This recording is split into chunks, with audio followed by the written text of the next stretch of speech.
This episode is sponsored by Squarespace. It's thanks to their support that our videos like this and more are possible. We recreated our website using Squarespace and love using it. You can check out the link in the description. If you need a website yourself, get 10% off by going to squarespace.com/makeeverything. I usually let my curiosity drive this series, as an excuse to spend more time exploring and learning topics in areas I know little about. And a big topic that's always stood out to me has been music and musical instruments. It's been something I know very little about, and I've only dabbled at trying to play instruments growing up, mostly because I was being forced to. So I'm pretty excited to launch this new series on musical instruments, which allows me to dig in deep into a world I know very little about: music. So to start out, I'm gonna make a drum. It takes millions of specialized, skilled experts around the world to produce the countless items we use every day. But could an average person do everything to make all these items alone? Well, that's what I try to attempt. My name is Andy, and this is How to Make Everything. But before I make my drum, to learn a little bit more about this instrument, I visited some local drum makers here in town, Riis Drums. We started in 1998 as a custom drum manufacturer. Essentially what we do is we have a customer call us that's interested in a drum set. They'll pick out the type of woods that they want. All types of woods have different types of tones. Once that wood shell is made, what we do is we bring it here into the shop and we either pick a stain or a paint or a drum wrap, and then the drum will be measured and drilled out for lugs, which we have made here. After everything's there, we'll assemble the drums, we'll put heads on the drums, and we'll tune them up, and then they get sent out to the customer. So when you make a drum, what are like the main components? There's a variety of things. The main components are going to be the shell, the wood that we have for the shell. We're going to have the lugs. Every company has a different one.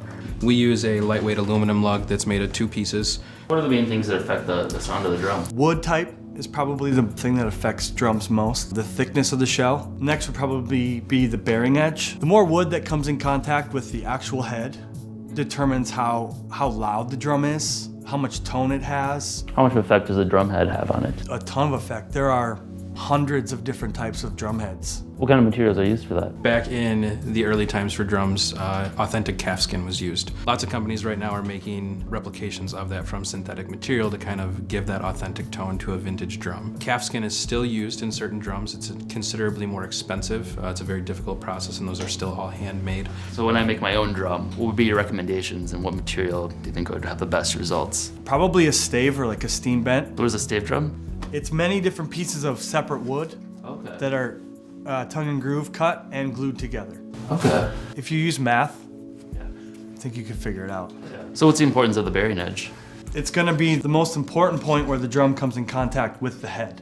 There, where he's talking about a smaller point of contact, the head is going to resonate more. Where the more contact with the head, the less resonance the drum is going to have naturally.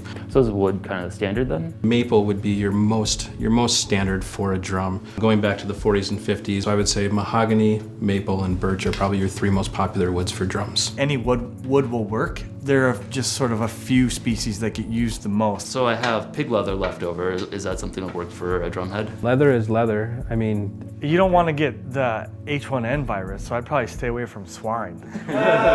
Too late. The most important thing will be how thick that piece of hide is. The thinner it is, likens your chance to it actually sounding like a drum. I could tan it a few different ways. Yeah. Do I want something that's softer or harder? You want to stay in the middle as far as that goes, because anything that's too hard is going to crack, and there's going to be a lot of tension on that head, and you don't want that to split. At the same time, if it's too soft, the head's just going to continue to stretch, so that drum's going to continue to detune. So you're going to have to Google like 1800s drum making. This is nothing even remotely close to what anyone does now. With the calfskin head or the pigskin head, the likelihood is that you're going to tune it to a level, and you're going to find after a day or two it's going to sound at a lower pitch. But as that head continues to stretch, there will be a point from how you tan it that it will stop stretching. Can you show me how you actually make a drum? Yeah, let's go. First, I got to observe how they build their drums, starting from some pre-built shells. I recommend just hand sanding it. The thing that I really enjoy is, as I'm hand sanding this, I can feel all the imperfections in the shell. I'm gonna cut a bearing edge on the inside of this drum that is 45 degrees. Okay, let's give it a shot. Sorry, all y'all.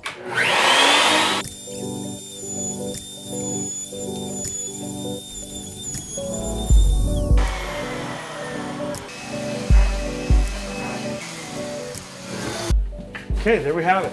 There's my 45 on the inside with a nice flat point. When marking out your drum, I have templates that we've made over the years. I think what matters the most is all of the components that you're gonna use. Well, you're probably using like wood hoops. Yeah. Your drum is gonna be built like a kick drum with wood hoops on the outside. Right now I'm just finishing tightening all the lugs on this drum. Kind of like stretching guitar strings. I just like to stretch the head a little bit. It's really important to have this head equally distributed as it sort of sets into the drum and the bearing edge so that the head's being pulled in all equal directions versus like just tightening one side down and then now this head and this hoop is all the way over here. It's all about getting all of the equal tension on the actual head. I'm not necessarily tuning it right now, just getting it in I can kind of hear where it's at. And now from there, if I were to play this drum, this is where I would hit it and get some feedback.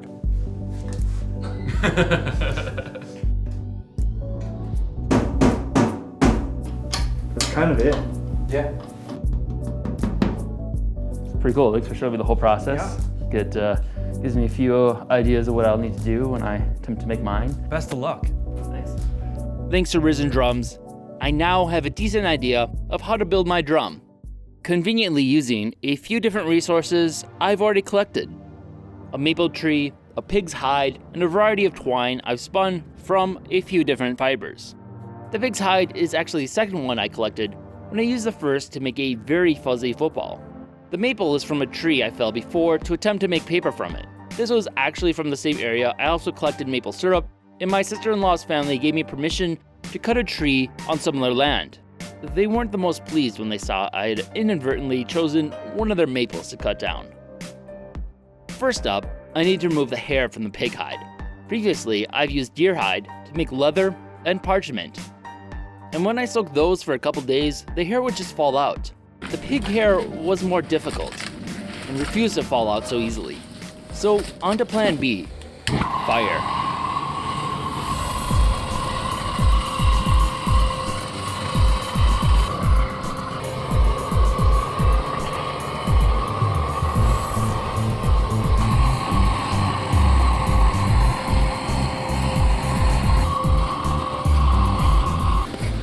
Pretty interesting smelling drum.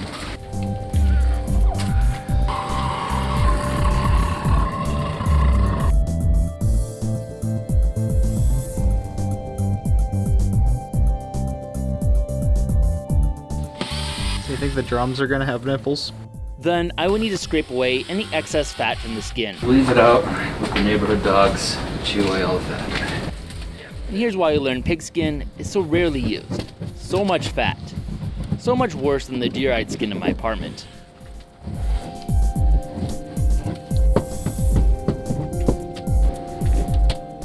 Quickly growing tired of that, I returned to my old friend, fire.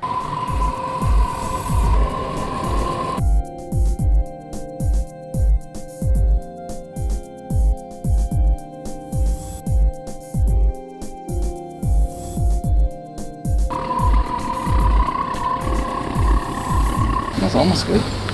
Smells almost good. This actually ended up working pretty well, as the fat just melted off. Pure lard.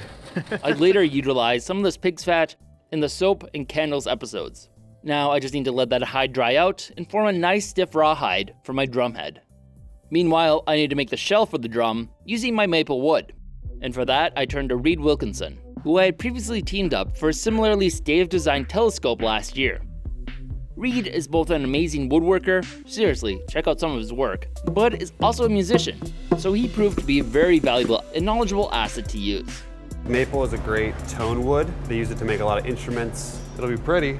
We're gonna mill this down and then cut our staves out of this so that we can make a big cylinder. It'll be exactly like what we did with the telescope before, but it'll be prettier and nicer and you won't spill stain all over my shop. Reed did all the math for me, and we set off to cut all the sides for the shell. Slide it over. Give it a shot. Perfect. Fancy DeWalt crayons. You take a crayon, I'll take a crayon. We'll make some drawings. side that we marked will be down, and we push it across until the marks are gone. That'll give us that flat side. Perfect.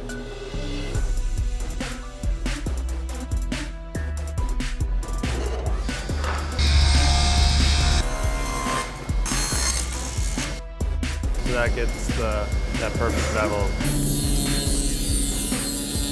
So you want to go through and rip this stack.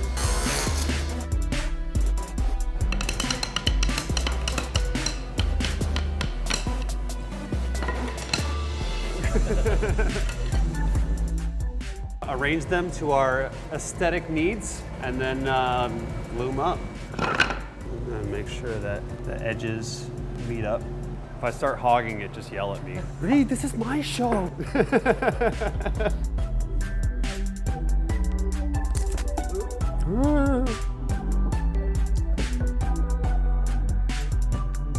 Showtime.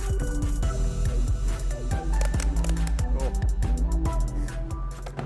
We need to make it round on the outside and on the inside for acoustic purposes, because if there's all these flat surfaces, the sound reflects in a weird way. And if it has a nice, smooth, round surface, the sound waves will protrude out much cleaner and nicer and get a better tone. So what we're doing is taking down all these edges here. It'll even out as we go.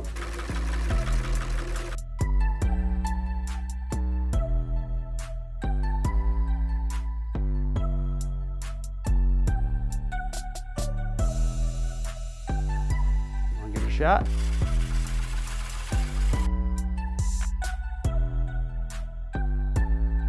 That's actually really good. Take some sandpaper to it real quick and make it look pretty. Nice. Got round on the outside, we got to round it on the inside.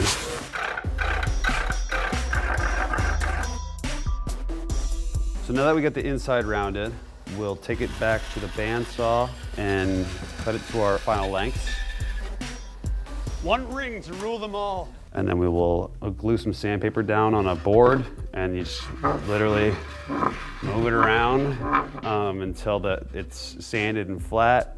Now to router a nice edge to the shell, as the guys at Risen Drums had suggested. Perfect. This minimizes the contact of the drum head to the shell, allowing it to produce a better sound. Next, I'll need to apply some kind of finish to the wood. Fortunately, I grew a small field of flax this year, mostly for my series on making currency, as I'll be attempting to recreate a dollar, which is 25% linen, which is made from flax. While the stalks work well in my quest to defraud the US government, they also have seeds, which can be pressed for their oil. After boiling the oil, then combining it with some beeswax I've previously collected, I can make a pretty decent finish for my drum shell. While I wait for my finish to dry, Reed made me a drumstick from some of my leftover maple.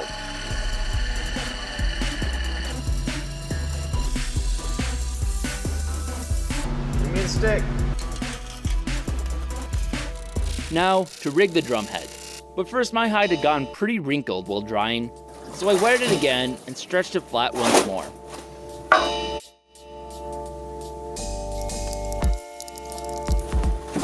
Good baby. Okay, you dry flat now. There are countless different ways to rig a drum, as it's an instrument that's been developed by almost every culture.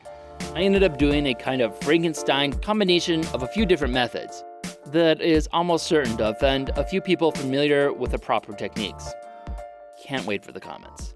First, I made a hoop using some green branches to help shape the head. Next, cut out the shape of the drum head and wrapped it around the loop. Circle.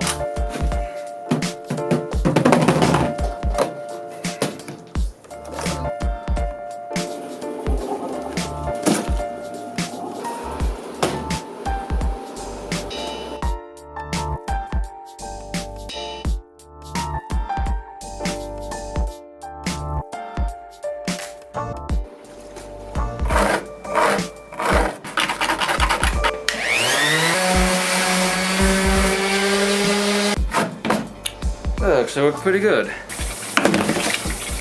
Next, soaked it again to make it pliable once more, and then made another loop to apply tension to the head.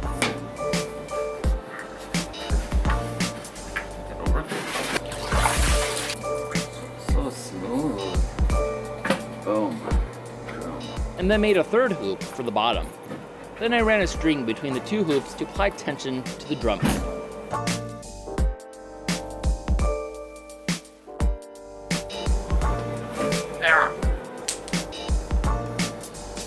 I almost know what I'm doing. Almost. That illusion will quickly fade. This might actually work.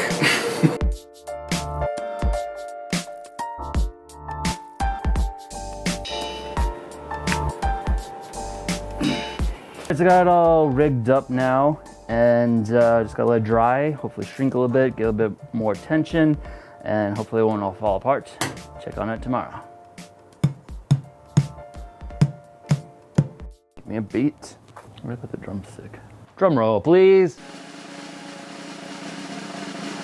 So let this guy dry out overnight. Actually formed a pretty good drum head.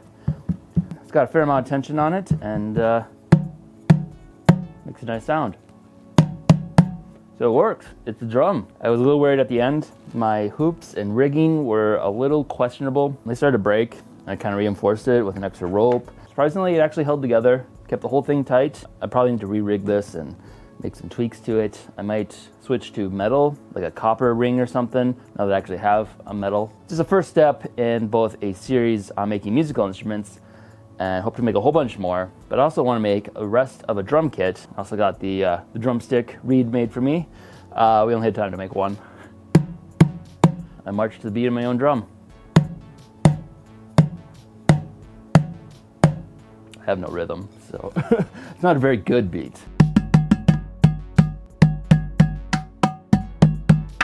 Don't want to play it too much. Like me, the whole thing is held together just by tension. At any moment could snap.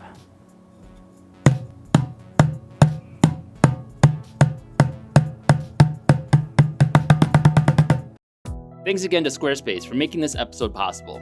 Whether you need a domain, website, or online store, make your next move with Squarespace. Create a beautiful website with their all-in-one platform, no coding experience required. They have a ton of templates to choose from, so you don't have to start your designs from scratch. Squarespace provides award-winning 24/7 customer support, and it's simple to set up or transfer an existing domain to Squarespace, so all your websites live in one place.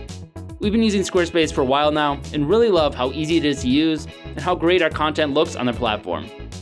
Start your free trial today at squarespace.com/makeeverything to get 10% off of your first purchase. If you enjoyed this video, be sure to subscribe and check out other content we have covering a wide variety of topics. Also, if you've enjoyed these series, consider supporting us on Patreon. We are largely a fan-funded channel and depend on the support of our viewers in order to keep our series going. Thanks for watching.